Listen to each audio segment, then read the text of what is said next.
و بلند مدتمون در خدمتتون باشیم. کلاس مربی آنالیزور که به موضوع آنالیز و تحلیل در والیبال خواهیم پرداخت از همه جنبه ها، نه اونقدر ساده انگارانه که فقط راجع به اعداد و ارقام صحبت بکنیم. راجع به بسیاری از مسائل صحبت خواهیم کرد. یکی از کلاس‌های بسیار مهم ما هست. مدیر این دوره، کل مسئولیت این دوره به عهده جناب آقای درخشی هست. ایشون مدرس اصلی دوره هستند، بنده کمکشون میکنم و احتمالاً یکی دو مدرس دیگر رو هم دعوت خواهند کرد. دارید صدای بنده رو؟ من نمیدونم صدام خوب هست یا نه. بله، یکی دو مدرس دیگر رو هم دعوت خواهند کرد، بنده هم در کنار ایشون خواهم بود و یک کار جدیدی در این دوره انجام خواهیم داد و از همه شما عزیزان دعوت میکنم.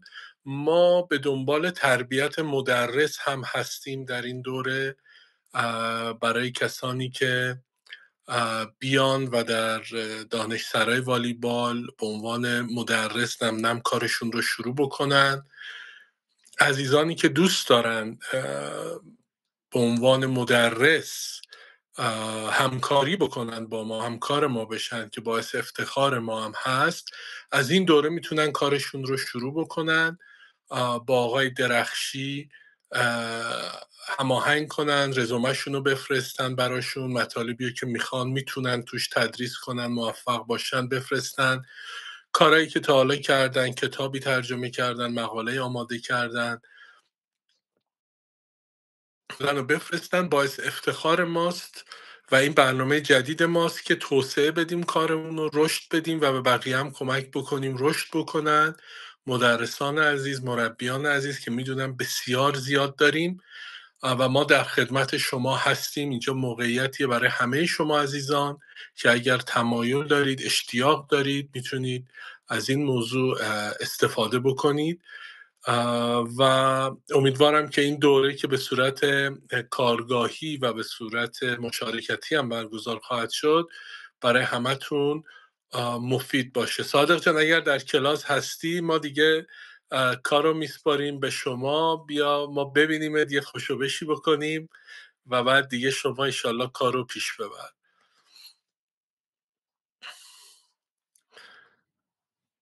آقای درخشی فکر کنم دیر اومده تو کلاس، احتمالاً ظرفیت کلاس تکمیله. آقا صادق هستی تو کلاس؟ من در میگم عزیزانی که تمایل دارن برای این که باشن توی کلاس. آقا صادق سلام، وقت بخیر. تصویرت کجاست؟ تصویرم امیدم. سلام، وقت بخیر.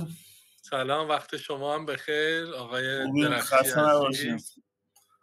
قربانت، سلامت باشی. صادق جان خیلی ممنون، اولا قبول زحمت کردی برای این دوره، در کنار کلیه زحماتی که داری برای سایت میکشی، برای دانشسرای والیبال میکشی و کارهای زیادی هم که داری در استان یزد انجام میدی برای معلمان، برای دانش آموزان و برای دیگر عزیزانی که اونجا مشغول هستن.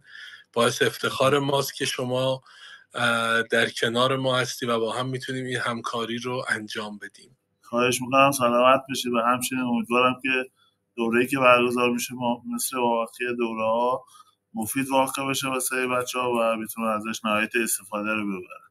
صادق جان این دوره، این هر کلاس رو ضبط میکنیم و میذاری به صورت رایگان روی سایت دیگه، درسته؟ بله من اینو می‌خواستم اول توضیح بدم. اول من میخوام مرخص بشم از، یعنی کلاس رو بسپارم به تو، هستم ولی کلاس رو بسپارم به تو.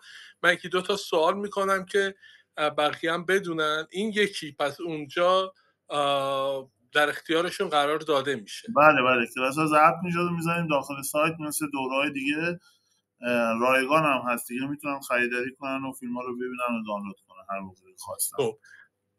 دیگه رایگان دیگه نمیخواد خریداری کنن دیگه. نه دیگه میگم یعنی مثل دوره‌های دیگه خریداری میکردن، این دوره رایگان میتونن تهیه کنن و ببینن. آره خیلی عالی. و بعد طبق همون صحبتی که کردیم، عزیزانی که تمایل داشتن تو تدریس کمک بکنن، شما رزومه‌شون رو برای شما بفرستن، بعد دیگه خودت برنامه‌ریزیاشو انجام بده. به هر کدوم یه رو مثلا اونایی که تشخیص دادی وقت بده، به عنوان حالت کارورزی یا کارآموزی، ببینیم چطور کار پیش میره و نم نم بتونیم ازشون به 4-5 نفر رو اگر بتونی شما استعدادیابی بکنی و به جمع مدرسین اضافه بکنی، خیلی عالی میشه که در دورهای آتی ازشون استفاده بکنی. حتما انشاءالله دوستان زیادی هستن، انشاءالله از حضورشون استفاده میکنه. سلامت باشی. اگر با من فرمایشی نداری من دیگه کلاس رو بسپارم دستشون. سلامت باشید، خیلی ممنون لطف کردین تشریف آوردین استفاده کردین. قربانت، خدا نگهدار، خدا حافظ.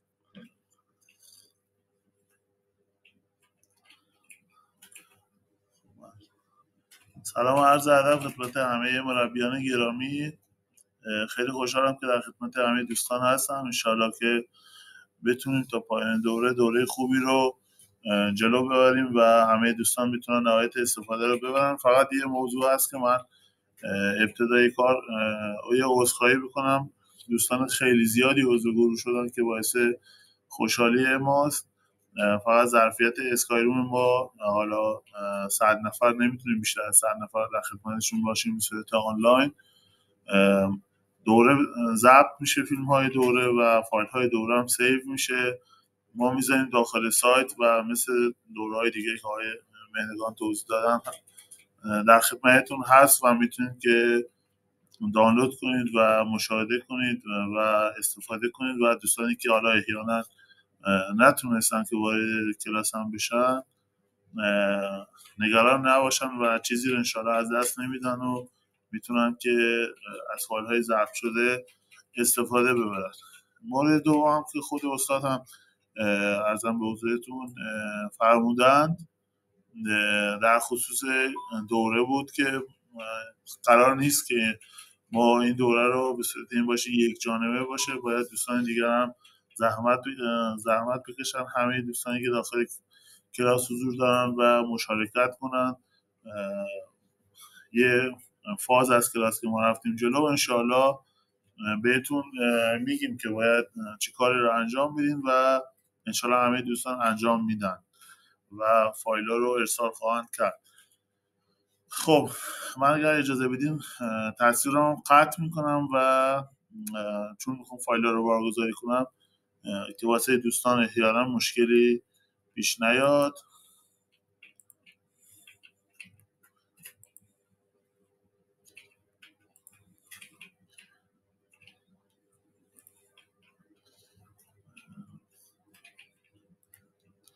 خب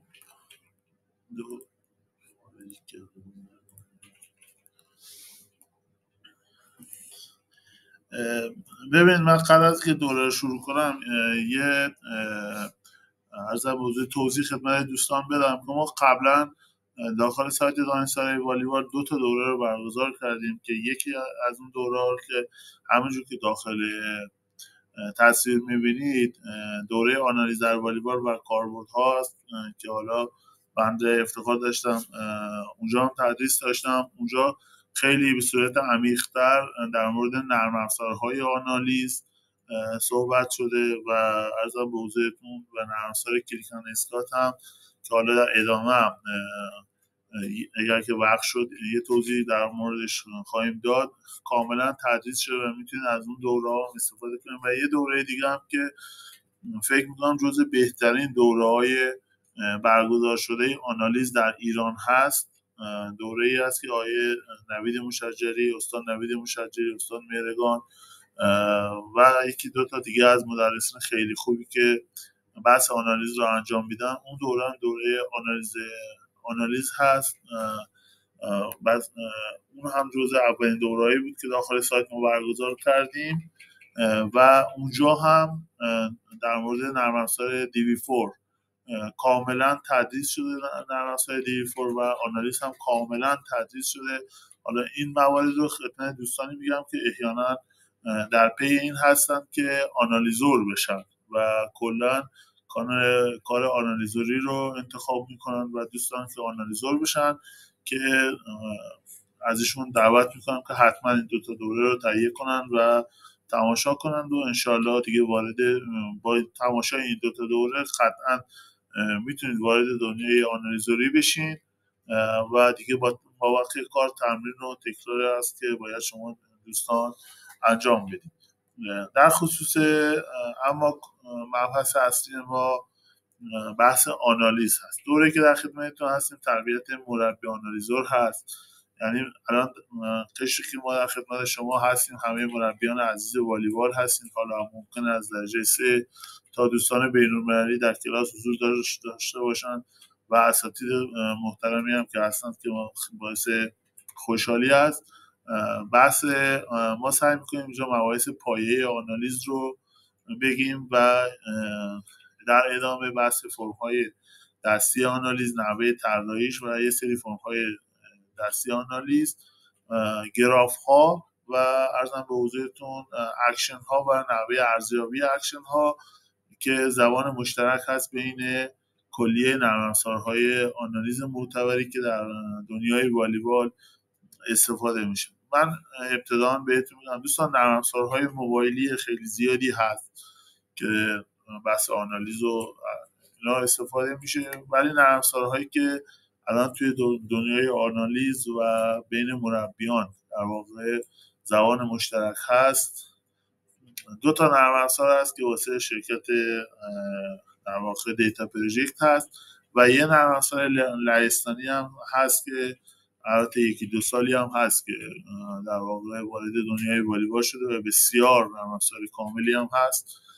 2 نرم افزاری که با شرکت دیتا پروژکت هست، یه نرم افزار کلیکن اسکات هست که حالا نرم افزار ارزونتریه و قابل فهمتریه واسه دوستانی که میخوان تازه شروع کار کنن یا مربیایی که میخوان روی نیمکت استفاده کنن. نرم افزار کلیکن اسکات یه نرم افزار هم که دیگه اصطلاحاً نرم افزاری که به گوش همه دوستان خورده نرم افزار DV4 هست یا دیتا ولی که الان نسخه 4ش در واقع نرم افزار رایجی هست که دوستان دارن استفاده میکنن داخل ایران. قبلا DV4 نسخه 2007 بوده، الان DV4 که هست همین نسخه 4 دیتا ولی نسخه 4 هست که داخل ایران استفاده میشه و همه مربیان در واقع میتونیم بگیم کل دنیا دارن استفاده میکنن. یه نرم افزار هم داریم، نرم افزار جدیدی هست که در واقع ساخت یه شرکت لهستانی هست که نرم افزار بسیار نرم افزار کاملی هست، حتی بعضی جنبه‌ها از نرم افزار DV4 هم بهتره که نرم افزار والی استیشن هست که متاسفانه حالا تا این لحظه البته بنده گیر آوردم نرم افزار رو و از دوستان و شروع کردیم به سری کارها رو، ولی نرم افزار رو به ایرانیان نمیدن. حالا نمیدونم جریانش چیه، تا الان من ندیدم داخل ایران دوستی گیر آورده باشه و کار کرده باشه. نرم افزار والی استیشن هست که حالا اگر خواستیم میتونیم سایتش مراجعه کنید و اطلاعاتشو در بیارید. این هم در خصوص نرم افزارهای آنالیز که حالا گفتم حتما دوستان سوال میپرسن. نرم افزارهای در واقع معروفی که داخل والیبال جهان داره استفاده میشه و زبان مشترک همه این 3 نرم افزاری که خدمتتون گفتم بحث کدهای ارزیابی که حالا جلوتر بهش میرسیم و اکشن ها در واقع یکی هستن، هم در نرم افزار کلیکن اسکات، هم در نرم افزار DV4 و هم در نرم افزار در واقع والی استیشن. همه کدها و در واقع ارزیابی ها یک جور هست. دوستان خواهشاً سراغ کدها و ارزیابی‌های دیگه‌ای نرید یا واسه خودتون تعریف نکنید، چون که اگر انشالله یه روزی رسیدیم به سطح پیشرفته مجبوریم که برگردیم و همین کدها و همین اکشن ها رو یاد بگیریم. پس بهتره که از ابتدا پایش رو درست بذاریم و یاد بگیریم که انشالله در آینده دچار مشکل نشید. این مبحثی که الان گفتم به صورت در واقع مقدمه بود و اما بحث اصلی ما آنالیز. همه شما میدونید اصلا اسم آنالیز که میاد، چیزی که تو ذهن ما میاد بحث تجزیه و تحلیل و ارزم به حضورتون پیدا کردن نقطه ضعف و نقطه قوت و اینجور چیزاست. چیزی که حالا توی تعریفی هست و ما واسه شما بودیم جمع‌آوری اطلاعات، آمار، ارزم به حضورتون نمودارها، فیلم‌ها، همه این مواعظ رو میگن در واقع آنالیز. کاری است که با آنالیز انجام میده، بررسی نقطه ضعف، نقاط قوت، هم واسه تیم خودمون و هم واسه تیم حریف. این کاری است که در واقع ما داخل آنالیز باش انجام میدیم.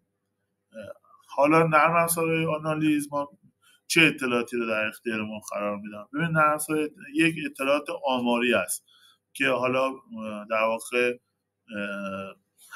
به ما میگه که هر بازیکن توی چه مهارتی، چه تکنیکی، توی چه بازه‌های زمانی چجوری عمل کرده. حالا اینا رو به صورت در واقع جزئی به ما میده. این اطلاعات آماری رو که توی جدول اصطلاحاً خروجیشو میگن جدول مچ ریپورت یا جدول اسکال و مسیرهای توپ رو هم به ما میگه.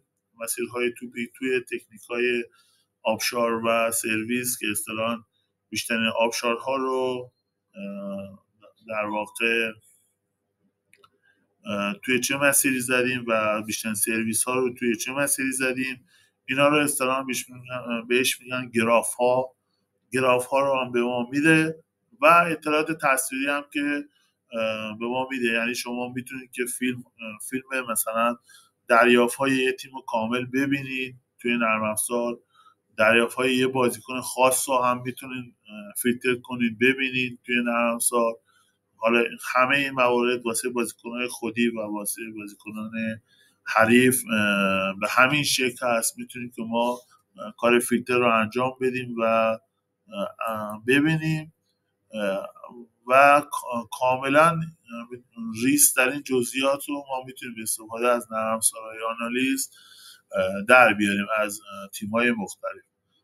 اما اگر خواسته باشیم ما بحث آنالیز رو در واقع ریسترش کنیم، ما کار آنالیز 3 جا در واقع انجام میشه. یک جایی که کار آنالیز انجام میشه قبل از مسابقه است که در واقع وقتی که با یه تیمی مسابقه داریم توی تورنمنت مثلا مثل سوپر لیگ یا دسته یک یا مسابقاتی که با یه تیم چند جا قراره که در واقع شرکت کنه، ما میایم اون تیم رو میشینیم و فیلماشو در واقع حالا میبینیم یا اینکه با نرم افزار آنالیز به استفاده از آنالیزور تیم خودمون این کار رو انجام میدیم. آنالیز قبل از مسابقه که بسیار هم مهم است، باعث شناخت حریف و انتخاب تاکتیک های مناسب میشه. به نظر من مهمترین قسمت آنالیز که حالا احتمالا خودتون دیگه میدونید، مهمترین قسمت آنالیز و جایی که باعث میشه یه تیم رو کاملا حلاجی کنن قبل از مسابقه است. این کاری است که شما باید قبل از مسابقه با یه تیم حریف انجام بدید. الان داخل ایران برخی از مربیای سوپر لیگ که من باشون صحبت کردم و بعضی از دوستان آنالیزور میگفتن مثلا ما اگر که مثلا با یه تیم پیکان تهران مسابقه داریم، مربی تیم از ما میخواد که کل بازی‌های مثلا پیکان از هفته اول، مثلا اگه ما هفته هشتم باش بازی داریم، از هفته اول تا هفته هشتم تمام بازیاشو، فیلماشو در واقع در بیاریم و آنالیزاشو در بیاریم و به مربی بدیم. یعنی ببینید چقدر مهم هست این قسمت آنالیز قبل از مسابقه و با چه ظرافت این مربی‌ها الان دارن روش کار میکنن که میگم اگر که حتی مثلا هفته 15 هم هست، 15 تا بازی قبلی یه تیم رو کاملا آنالیز میکنن و با جزئیات خیلی خیلی خاص روش زوم میکنن که در واقع نمیذارن چیزی از دستشون در بره مربیای بزرگ که سر مسابقه در واقع خواسته باشن دیگه تصمیم انتحاری بگیرن اصطلاحاً. قسمت دوم بحث آنالیز هنگام مسابقه. ببینید هنگام مسابقه دو تا ما چیز داریم، دو تا بخش داریم. اینو حالا مد نظرتون باشه دوستان. یه موقع شما بازی دوستانه دارین در واقع و مثلا خودتون الان شاید این سوال تو ذهنتون در میاد هنگام مسابقه ما آنالیز تیم حریف رو میخوایم یا تیم خودی رو میخوایم. در هنگام مسابقه اگر که مسابقه دوستانه است، یه موقع شما مسابقه دوستانه دارین پیش‌فصل هست یا مسابقه دوستانه کلی دارین تیمتون رو آماده میکنید واسه مثلا یه مسابقات مثلا جام رمضان، دوست دارید که یه ارزیابی از تیمتون داشته باشید. اینجا شما باید آنالیز تیم خودتون رو انجام بدید، یعنی یه شناخت کلی نسبت به بازیکنان خودتون در بیارید. وقتی که هنگامی که وارد تورنمنت میشین و مسابقات به صورت رفت و برگشت هست و ممکنه با یه تیم چند بار بازی کنید، اینجا شما در هنگام مسابقه اینجا هم تیم حریف رو آنالیز میکنید، یعنی بیشترین زومتون شما روی تیم حریف هست و بعد تیم خودتون. اگر که آنالیزور داشته باشین که طبیعتا همزمان داره تیم حریف رو هم تیم حریف و هم تیم خودتون رو کد میزنه، اسکات میکنه و در واقع شما دسترسی دارین به اطلاعات آمار. الان بحث این که هست که ما مربی آنالیزوریم، یعنی شما سطح تیمتون در واقع اینقدر بالا نیست یا اینقدر هزینه ندارین که شما یه آنالیزور جداگانه بیارین و یکی از مربی‌ها باید کار آنالیز رو انجام بده. وقتی که ما میایم که و یکی از مربی‌ها کار آنالیز رو انجام بده، باید یکی از دوستانی که روی نیمکت هستن به جز سرمربی، حالا تقسیم کاری که انجام میشه، کار آنالیز رو انجام بده که اینجا ما دیگه کار به تیم خودمون نداریم و بیشتر زوم میکنیم روی تیم حریف، چون که دیگه زمان نداریم و توان اینو نداریم که شما خواسته باشید در واقع بازیکنان خودی رو آنالیز کنید و بازیکنان خودی در واقع سپرده میشن به سرمربی و تیم حریف سپرده میشه به کمک مربی‌ها که هم اکشن های در واقع ارزیابی هایی که دارن از در گراف سرویس ها و گراف اسپک ها رو در بیارن و در واقع میزان دریافت ها رو. آیا آسیبی گفتم اگر که آنالیز رو نداشته باشین، تنها باشین که کاری نمیتونید بکنید، شما باید کوچ تیم خودتون رو انجام بدید. اگر که میگم روی نیمکت شما عنوان سرمربی و یکی دو تا از دوستان به عنوان کمک حضور داشته باشن، شما که عنوان سرمربی هستین کوچ تیم خودتون رو انجام میدین و دوستان کمکی که هستن، کمک مربیان عزیز، کار ارزم به حضورتون آنالیز تیم حریف رو انجام میدن. این هم در واقع تقسیم وظیفه است که هنگام مسابقه شما انجام میدید. بعد از و قسمت آخر آنالیز هم برمیگرده به بعد از مسابقه. بعد از مسابقه ما در واقع دنبال پیدا کردن حالا اینجا نشین دلایل پیروزی یا شکست جهت اصلاح برنامه و تمرینات هستیم. حالا اگر که توی مسابقه پیروز شدین، شما اصولا وقتی یه تیمی میبرن کمتر دوستان روی آنالیز و اینا زوم میکنن، ولی خدا نکرده یه موقع شکست خوردین همه دنبال مقصر هستیم که پیدا کنیم ببینیم مقصر کار چی بوده، همه دنبال آنالیز هستن. این دفعه در واقع حالا شما میایید و اون فرم های آنالیز که در دستتون هست میشینید و بررسی میکنید، ولی بهترین کار واسه اینه که بعد از مسابقه شما تحلیل کنید. حتما فیلم بازی خودتون رو چندین بار تماشا کنید. بهترین روش تحلیل همین هست که اگر میخواید دنبال دلیل شکست تیم خودتون بگردید، تماشای چندین دفعه فیلم بازیتون. اگر که آنالیزور دارید که کل جزئیات رو با فیلم و با ارزم به حضورتون فیلم های تقطیع شده که حضورتون میدن و همه چی روشن است. اگر که آنالیزور ندارین میگم میتونید فیلم بازی رو خودتون تماشا کنید تا اینکه به نتیجه دست پیدا. اما مراحل آنالیز قبل از مسابقه، حالا ما قبل از مسابقه این بحث آنالیز چه کارهایی رو انجام میدیم. یک جمع‌آوری اطلاعات تیم حریف است. ما در واقع وقتی که داریم قبل از مسابقه میخوایم آنالیز رو انجام بدیم چه مواردی باید مد نظرمون باشه توی آنالیز قبل از مسابقه. به نظر من مهمترین قسمت آنالیز هست. اولین چیز این که سیستم بازی حریف چگونه است، نحوه در واقع توزیع پاس‌های پاسور یا سترکالش چگونه است. اینکه میگم شما میشینید و بازی حریف رو میبینید، حالا باید نحوه تقسیم پاس‌ها رو ببینید توی هر دو پاسور. مورد بعدی دریافت‌ها هست که آقا اگر دریافت خوب رسید تو هر چرخش پاسور چگونه پاس میده و توی توپ‌های برگشتی چجوری است.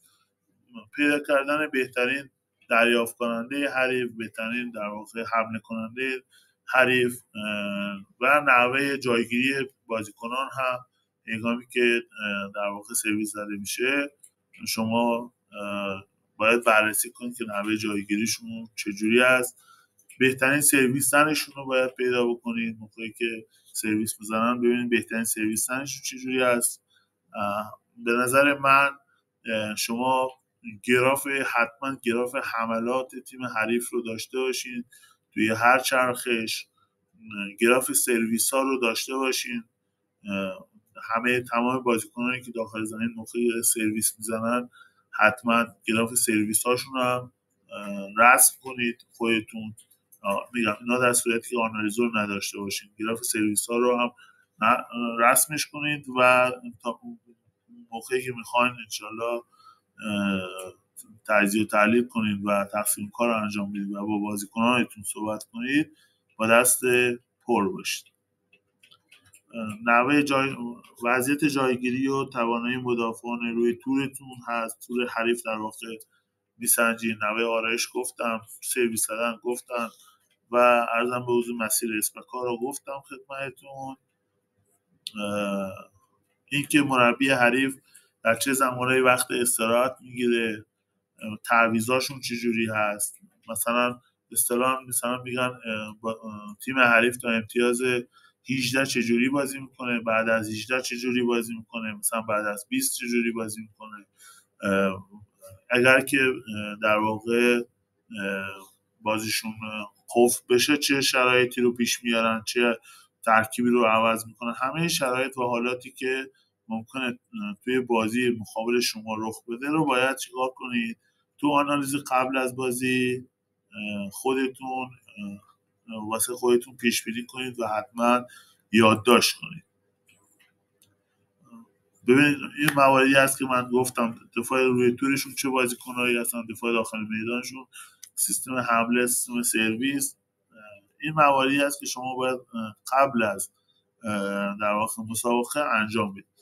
ببینید ما همه موارد تا اینجا وظیفه حالا مربی یا کمک مربیان هست که دوستان تشریف ببرن روی سکو وقتی که بازی تیم حریفشون داره برگزار میشه با دست پر برن و نرن اونجا فقط بازی رو ببینن و در واقع بازی رو ساده ببینن و تشریف بیارن. حتما با فرم های مخصوص تشریف ببرید، با دفتر چای مخصوص تشریف ببرید و سعی کنید تمام اطلاعات آمار یادداشت کنید که وقتی که شما خواستید که در واقع مقابل این تیم بازی کنید دستتون پر باشه و با استرس کمتری باش بازی کنید. یکی از کارهایی که ما قبل از مسابقه انجام میدیم دوستان برگزاری جلسه آنالیز است. اگر که شما آنالیزور داشته باشین که آنالیزور در واقع فیلم های بازی رو داره و تمام اطلاعات بازی رو داره و توی جلسه قبل از بازی میاد و عرضم به حضورتون ارائه میده و شما میتونید یه سری نکات رو بهش اضافه کنید با توجه به اطلاعاتی که آنالیزور بهتون داده. اگر که شما آنالیزور ندارین و خودتون و کمک های عزیزتون تشریف بردین سالن و یه بازی رو تماشا کردین و آنالیز کردین، عرضم به حضورتون باید توی جلسه قبل از مسابقه یه سری اطلاعات رو به بازیکنان تیمتون بدید. یکی این که عرضم به حضورتون گوشزد کنید بهترین بازیکنانشون رو گوشزد کنید به بازیکنانتون، در واقع با دفاعی روی تورتون حتما صحبت کنید، با دریافت کننده های تیمتون حتما صحبت کنید. فقط یه موضوعی که بعضی از دوستان دچار مشکل میشن این هست که خیلی ما سعی میکنیم با بازیکنان زیاد صحبت کنیم که این کار درستی نیست. ما سعی کنیم اطلاعات مفید و خیلی خلاصه رو و هر بازیکن با توجه به پستی که داره ارائه کنه.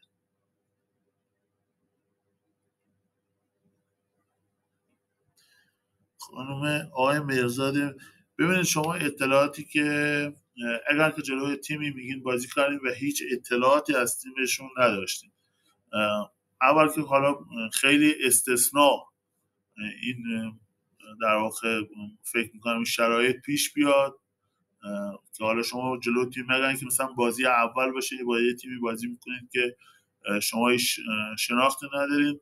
اینو یک گیم که دوستان، من که حالا نمیگم یه ست کامل، میگم 15 تا پوان که بازی کرد تیم حریف، 15 تا پوان که بازی کرد، شما در واقع میتونید تا 70%، 60%، 70%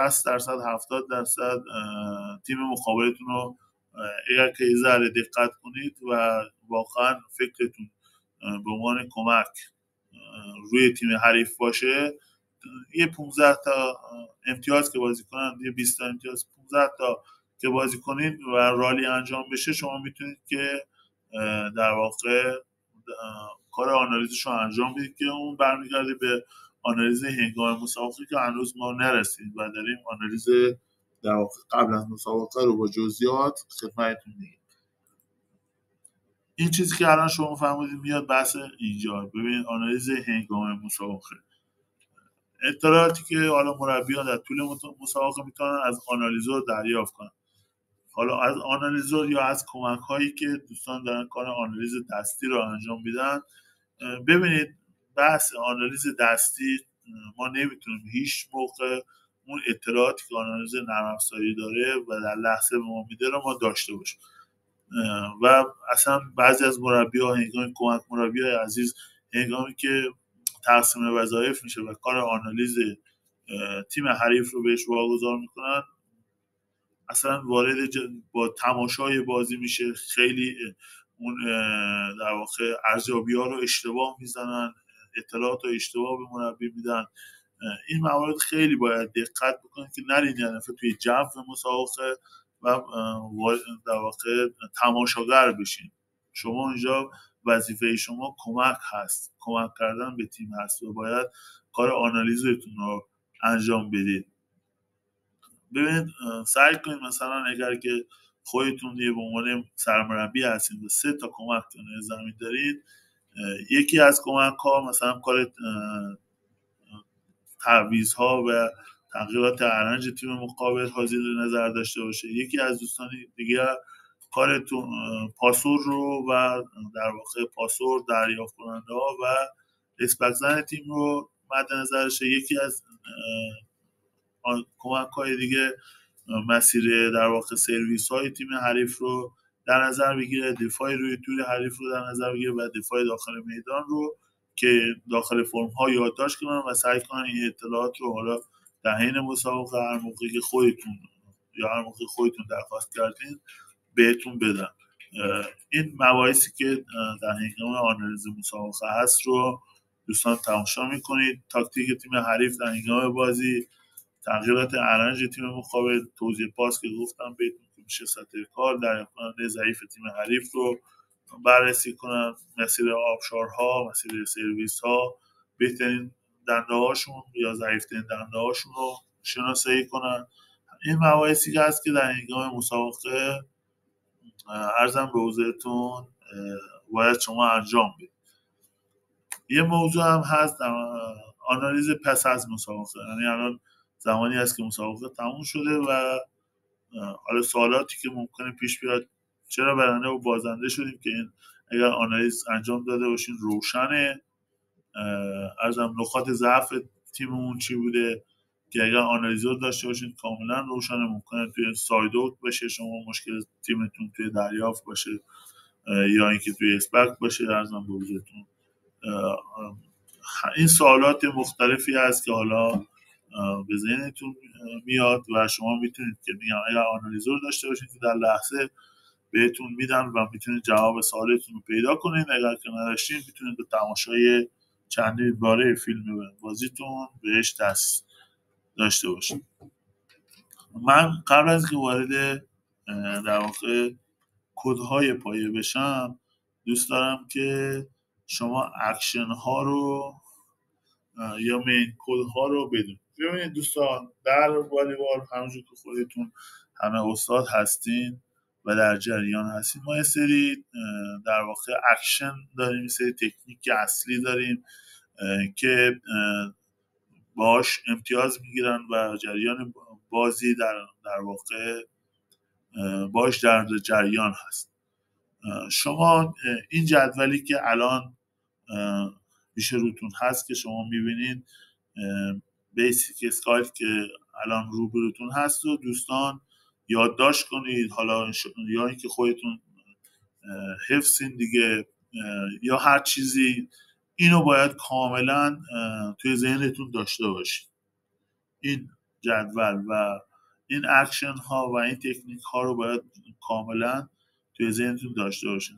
حرف اس سرو هست، سرویس هست، آر ریسپشن، ای اتک، بی بلاک، دی دیگ و در واقع اون ای منظور ست هست پاس و اف هم به معنای فریبال هست که توپ‌های معنای توپ‌های آزاد هست. در واقع شما این اکشن ها رو باید در زمان بازی چیکار کنید دوستان؟ آنالیز کنید.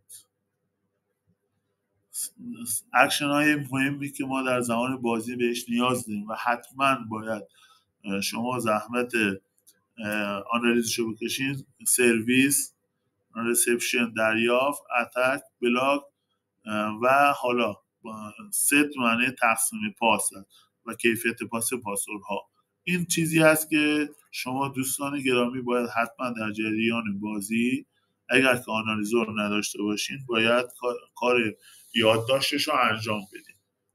این چیزی هست که من خیلی روش تاکید دارم. حالا ببینید ما یه سری توی بعد از این که شما مورد قبلی یعنی اکشن های اصلی رو یاد گرفتین یه سری ارزم به حضورتون حالت توپ هم داریم که حالا اینو فعلا بهتون نمیگیم چون که فکر کنم خورده سخت بشه واسهتون. انشالله مراحل آخری رو بهتون میگیم و بعد میریم سراغ در واقع ارزیابی ها. ببینید هر تکنیکی، هر اکشنی که الان اونجا من توی اسلاید در واقع قبلی یعنی اینجا بهتون گفتم شامل یه سری ارزیابی ها میشه. اصطلاح خیلی عامیانه شاید خاصشان بهتون میگم. مثلا اگه سرویس میزنه ما میگیم سرویس تبدیل به امتیاز شد، اوت شد. حالا این سرویسی که زد مثلا تیم حریف آقا به هم ریخت مجبور شد که های بار کنه و اسپک بزنه یا اینکه اصلا نتونست توپو دریافت کنه. خب این زبان عامیانش. حالا زبانی که داخل آنالیز و والیبال ما بهش میگیم بهش میگن ارزیابی. یعنی شما میگن ارزیابی شما از این سرویسی که مثلا آقای ایکس زد چجوری هست. ارزیابی سرویس میگن. تو حالت دریافتم همینجور است.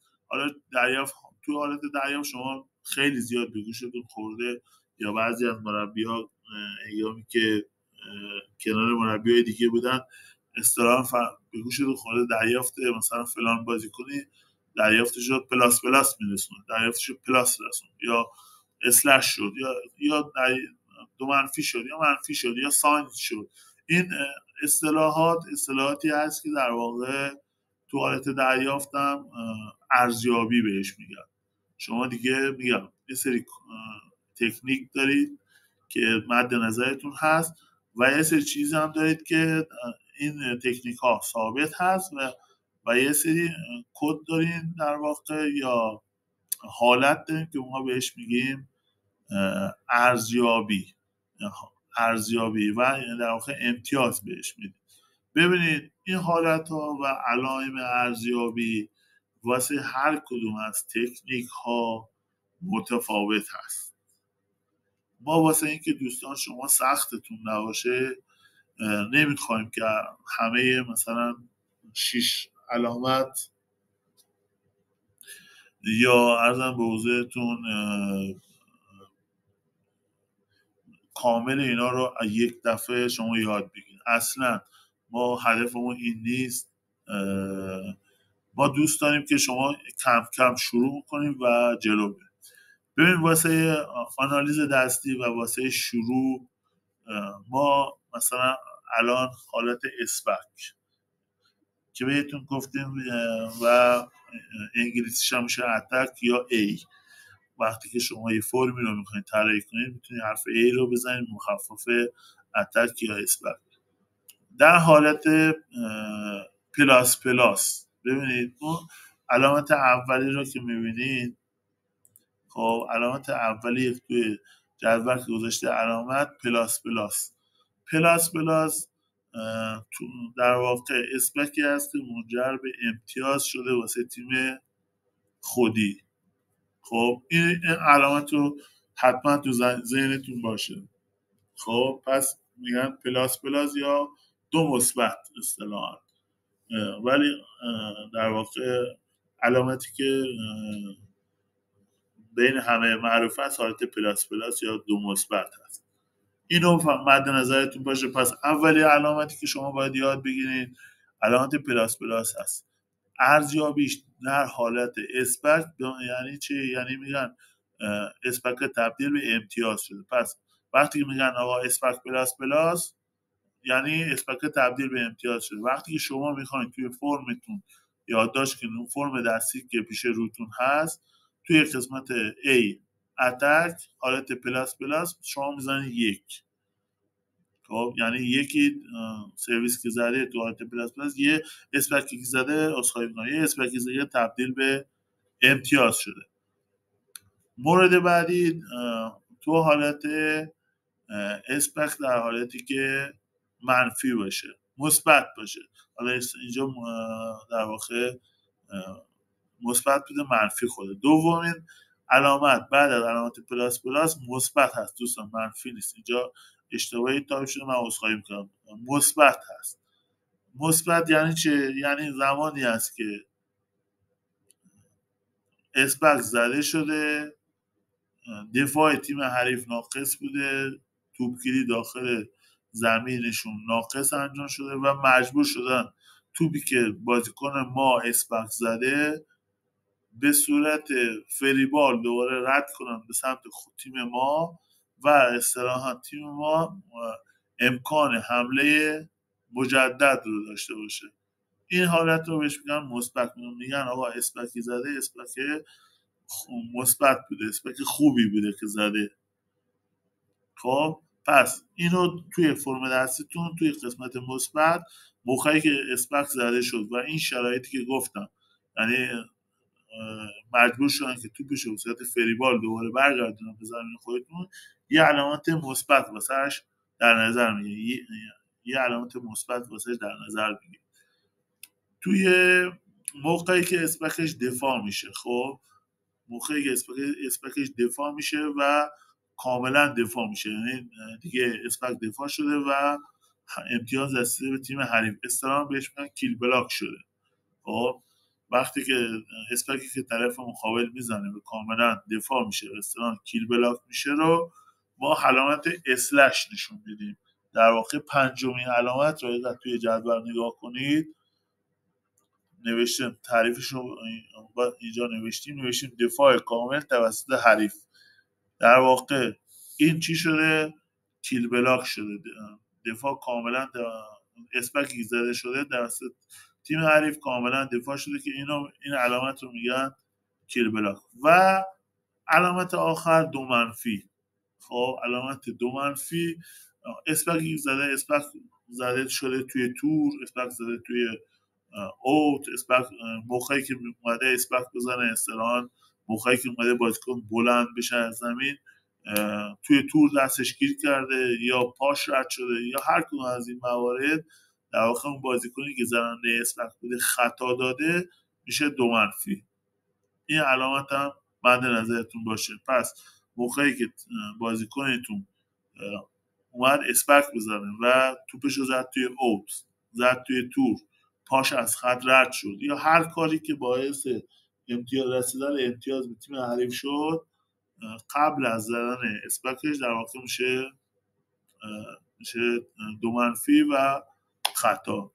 فقط شما پس اینجا 3 تا علامت واسه اسپک در نظر یاد گرفتیم. یک، موقعی که اسپک ما تبدیل به امتیاز بشه پلاس 4 تا پلاس موقعی که در واقع اسپکی که ما میزنیم توسط تیم حریف در یا توپگیری ناقص انجام بشه یا دفاع ناقص انجام بشه و مجددا توپ رو به صورت فلیبار رد بکنن سمت تیم خودمون میشه مثبت. موقعی که اسپکی که بازیکن ما زده و در واقع توسط تیم حریف دفاع کامل شده و امتیاز رسیده به تیم حریف میگن اسلش یا کیل بلاک. و موقعی که حالا اسپکی که تیم بازیکن تیم ما زده و خطا داده و توپو زده توی اوت یا توی تور میگن دو منفی. پس اینجا ما 4 تا اکشن در واقع حالت 4 تا حالت ارزیابی رو واسه اکشن اسپک یاد گرفتیم که شما باید موقعی که فرم طراحی میکنید مثلا بنویسید A، جلوشون همون جلو A بنویسید پلاس مثبت اسلش دو منفی. بعد ارزم به حضورتون زیرشو دیگه میتونید ستونهای دیگه طراحی بکنید. حالا دیگه بحث شماره بازیکناتون رو کنارش میذارین، ستون کناری میذارین و جلوشون یادداشت میکنین. مثلا شما 10 اسپک زد، اسپکی که الان زد شد چی؟ دو منفی. اسپکی که الان زد شد پلاس، یا اسپکی که الان زد دفاع شد و اسلش. علامت های دیگر رو فعلا نمیخوایم بهتون میگم. دوستان ببینید عجله نکنید، ما هستیم در خدمتتون به شرطی کاملا یاد بگیرید، چون اکشن ها 6-7 تا اکشن هست، هر اکشنی هم 6 تا 4 تا 5 تا ارزیابی داره، به هم میریزه ذهنتون. اگه خواسته باشید ما همه اینا رو با هم دیگه بهتون میگیم، بذارید کم کم با هم دیگه جلو میریم، عجله نداریم. شما انشالله جلسه آخر که شد همه یه آنالیزور خوب میشید و با دید دیگه انشالله مسابقات رو تماشا میکنید. من اکشن بعدی رو هم بهتون بگم که دوستان اگر توی 10 دقیقه انشالله بشه جمعش کرد که دوستان پایتخت رو هم میخوان ببینن. نمونه فرم دستی رو بهتون میگیم، عرضم به حضورتون اصلا نگران نباشیم، بذارین پله پله جلو میریم. نمونه فرم‌های دستی رو بهتون میدیم، مچ ریپورت نرم افزار رو بهتون میدیم، جدول اسکای رو بهتون میدیم. عرضم به حضورتون خودتون باید زحمت بکشید و یه سری فرم‌های دستی رو خودتون طراحی کنید. زیاد عجله نکنید، هنوز جلسه اول، انشالله به همه اینا میرسیم. اکشن بعدی که حالا در واقع ما اینجا بهتون میگیم بلاک هست یا همون دفاع روی تور. اینجا هم علامت در واقع همون پلاس داریم که منجر به امتیاز واسه تیم خودی شده. یعنی وقتی که بازیکن ما دفاع کرده و دفاعش تبدیل به امتیاز شده میشه چی؟ میشه پلاس پلاس. همین پلاس پلاس واسه الان یه سوالی که مثلا الان من ازتون می‌پرسم خیلی راحت هم هست. همین علامتی که الان ایجاد شده پلاس پلاس واسه دفاع کننده تیم حریف، واسه اسپک زن تیم حریف چی میشه؟ همین علامت. بعدی که شما میخواید بزنید مثلا توی فرم آنالیز دستی،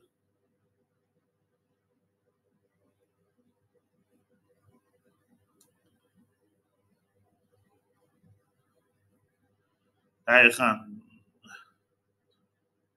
اسلش هست. دقیقاً اسلش هست. دوستان ببینید دو منفی نیست، چون اسپکو خراب نکرده بازیکن تیم حریف. بازیکن تیم حریف اسپکو خراب نکرده، اسپکو دفاع شده. اسپک وقتی که آره دقیقاً اسلش هست. آره نه دو منفی اشتباه هست، دو منفی نیست دوستان. ببینید وقتی که این توپ روی تور دفاع میشه، واسه دفاع کننده تیم مثلا ما میشه علامت پلاس پلاس که کارشو به نحو احسن انجام میده. واسه تیم اسپک زن تیم حریف میشه علامتش میشه علامت اسلش. ممنونم. مورد بعدی علامت مثبت هست توی دفاع. توی علامت مثبت هم در واقع یعنی چه؟ یعنی دفاع کننده تیم ما کار دفاع رو به صورت کامل انجام داده و فرصت حمله مجدد رو به تیم خودمون داده. خب و این میشه علامت مثبت توی دفاع. پس علامت مثبت که بله آقای ابراهیمی، این من تبدیل کردم به پی دی اف، متاسفانه به هم ریخته فایل پاورپوینت هم کار باید دوباره اصلاحش کنم، عذرخواهی میکنم. علامت دوم هم مثبت هست اینجا بعد از پلاس پلاس یا دو مثبت اول، اینجا هم علامت دوم مثبت هست که باز هم دفاع کننده تیم ما دفاع کاملش انجام داده و در واقع الان تیم ما میتونه که حمله مجدد رو دوباره انجام. علامت آخر هم دو منفی است. دو منفی هم موقعی است که موقعی که میان دفاع کننده ها میان دفاع رو انجام بدن،